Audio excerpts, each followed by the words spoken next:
पांचवें चरण के मतदान के लिए उत्तर प्रदेश में सियासी चौसर पूरी तरह से सज चुकी है। इस चरण में होने वाले 14 लोकसभा सीटों के चुनाव में इस वक्त भारतीय जनता पार्टी का दबदबा है। अवध, बुंदेलखंड और प्रयागराज क्षेत्र की इन 14 सीटों में से 13 पर तो भारतीय जनता पार्टी का कब्जा है।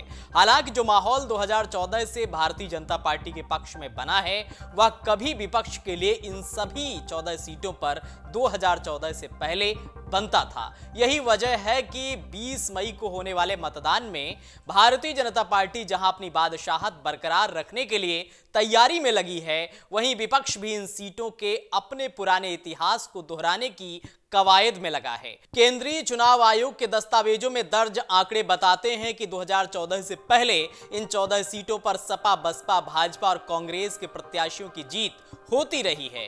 पांचवें चरण का मतदान उत्तर प्रदेश में सियासी नजरिए से बेहद महत्वपूर्ण माना जा रहा है। दरअसल ये वही क्षेत्र है जहां भारतीय जनता पार्टी की मजबूत बादशाहत कायम है।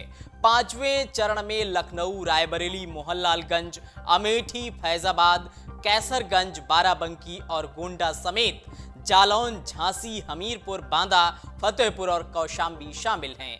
राजनीतिक जानकारों के मुताबिक पांचवें चरण को हाई प्रोफाइल लोकसभा क्षेत्रों का चुनाव भी माना जा रहा है। वरिष्ठ पत्रकार और राजनीतिक जानकार कहते हैं कि उत्तर प्रदेश की रायबरेली, अमेठी और प्रदेश की राजधानी लखनऊ का चुनाव हमेशा से चर्चा में रहता है। वह कहते हैं कि 2014 में भारतीय जनता पार्टी ने 14 सीटों में से अमेठी और रायबरेली को छोड़कर 12 सीटों पर कब्जा किया था, जबकि 2019 में अपना सियासी ग्राफ बढ़ाते हुए 13 सीटों पर मजबूत पकड़ बनाई थी। अवध प्रांत के भारतीय जनता पार्टी अध्यक्ष कमलेश मिश्रा कहते हैं कि इस बार भारतीय जनता पार्टी पांचवें चरण की सभी सीटों पर चुनाव जीतेगी। इसमें कांग्रेस की रायबरेली जैसी सीट भी भाजपा के खाते में आने वाली है। केंद्रीय चुनाव आयोग के आंकड़ों के मुताबिक 2014 से पहले इन 14 सीटों में लखनऊ, रायबरेली, अमेठी और कैसरगंज में भाजपा, कांग्रेस और समाजवादी पार्टी लगातार जीतते रहे। सियासी जानकारों का मानना है कि लखनऊ लोकसभा सीट पर बीते 25 साल से भारतीय जनता पार्टी ही काबिज है। 1991 से लेकर 2004 के लोकसभा चुनाव तक अटल बिहारी वाजपेयी यहां से सांसद रहे। उसके बाद भाजपा के लालजी टंडन और अब 2014 से भारतीय जनता पार्टी के राजनाथ सिंह सांसद हैं। इसी तरह रायबरेली में 2004 से कांग्रेस की सोनिया गांधी लगातार सांसद रहीं, जबकि अमेठी में 1981 से लेकर 2019 तक 38 साल में महज 1 साल के लिए कांग्रेस यहां से बाहर हुई। हालांकि 2019 में कांग्रेस के राहुल गांधी अपना चुनाव हारे। इसी तरह अवध क्षेत्र के ही कैसरगंज लोकसभा क्षेत्र में 2014 से पहले समाजवादी पार्टी का परचम बुलंद था।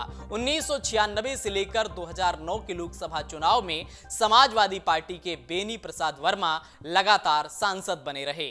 सियासी जानकारों का कहना है कि 2014 से पहले इन 14 लोकसभा सीटों पर यहां की जनता ने अलग अलग पार्टियों पर भरोसा किया। अयोध्या के नाम पर पूरे देश में भारतीय जनता पार्टी ने जो माहौल बनाया है, वह उसे विजय के रूप में देख रही है। लेकिन सियासी नजरिए से फैजाबाद लोकसभा सीट पर सभी दलों के नेताओं को यहां की जनता ने आजमाया है। 1998 में समाजवादी पार्टी ने, 1999 में भारतीय जनता पार्टी, 2004 में बसपा, 2009 में कांग्रेस को फैजाबाद की जनता ने जिताकर संसद में पहुंचाया था। अवध क्षेत्र की बाराबंकी लोकसभा सीट पर भी 1998 में भाजपा, 1999 में सपा, 2004 में बसपा, 2009 में कांग्रेस ने जीत दर्ज की थी।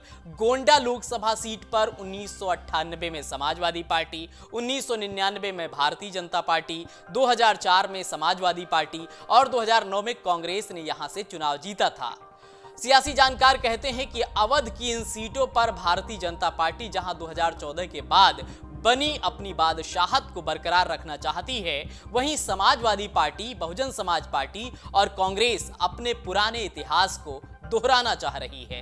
राजनीतिक जानकारों का कहना है कि अवध के साथ साथ बुंदेलखंड इलाके में इतिहास और बादशाहत को बचाने की लड़ाई चल रही है। झांसी से 2014 में भारतीय जनता पार्टी की उमा भारती चुनाव जीती। 2019 में अनुराग भाजपा के सांसद बने। जबकि इससे पहले 1998 में यहां से भाजपा जीती थी। 1999 में कांग्रेस ने यहां से चुनाव जीता। 2004 में सपा को और 2009 में फिर कांग्रेस ने संसद में झांसी की जनता का प्रतिनिधित्व किया। इसी तरह बुंदेलखंड की जालौन सीट पर भी बीते 2 लोकसभा चुनाव में भाजपा का परचम लहरा रहा है, जबकि 1998 में भाजपा, 1999 में बसपा, 2004 में भाजपा और 2009 में समाजवादी पार्टी यहां से चुनाव जीती। इसी तरह यहां के हमीरपुर लोकसभा क्षेत्र में 2 चुनावों से भारतीय जनता पार्टी का सांसद है, जबकि इसी सीट पर 1991 से लेकर 1999 तक बहुजन समाज पार्टी का कब्जा रहा था। फिर 2004 से लेकर 2009 के लोकसभा चुनाव तक समाजवादी पार्टी का यहां सांसद रहा। बुंदेलखंड की बांदा सीट की अगर बात करें तो क्षेत्र में लोकसभा चुनाव में भारतीय जनता पार्टी का परचम लहरा रहा है। 2014 से पहले इस लोकसभा क्षेत्र में 1998 में भाजपा जीती थी, उसके बाद 1999 में बसपा, 2004 से लेकर 2009 के लोकसभा चुनाव में समाजवादी पार्टी के प्रत्याशी सांसद बने। फतेहपुर लोकसभा क्षेत्र में 1998 और 1999 में जीत दर्ज की थी। उसके बाद 2004 में जहां बसपा से सांसद बना तो 2009 में समाजवादी पार्टी ने सीट पर अपना प्रत्याशी जिताया। 2014 से भाजपा की निरंजन ज्योति यहां से सांसद हैं। सियासी जानकारों का कहना है कि 5वें चरण का चुनाव न सिर्फ भारतीय जनता पार्टी बल्कि विपक्ष के नजरिए से भी बेहद महत्वपूर्ण हो जाता है। राजनीतिक विश्लेषक कहते हैं कि 2014 से इन 14 सीटों पर भारतीय जनता पार्टी ने मजबूत कब्जा जमाया है, इसलिए भाजपा ने अपनी सीटों के तय लक्ष्य को पूरा करने के लिए इन सभी सीटों को दोबारा जीतने की रणनीति बनाई है, जबकि विपक्षी गठबंधन अपने पुराने इतिहास को दोहराने के लिए सभी दांव पेच आजमा रहा है। अगर आप ये वीडियो YouTube पर देख रहे हैं तो हमारे चैनल को सब्सक्राइब करें और बेल आइकन को दबाना ना भूलें। अगर आप Facebook पर ये वीडियो देख रहे हैं तो हमारे पेज को लाइक करें।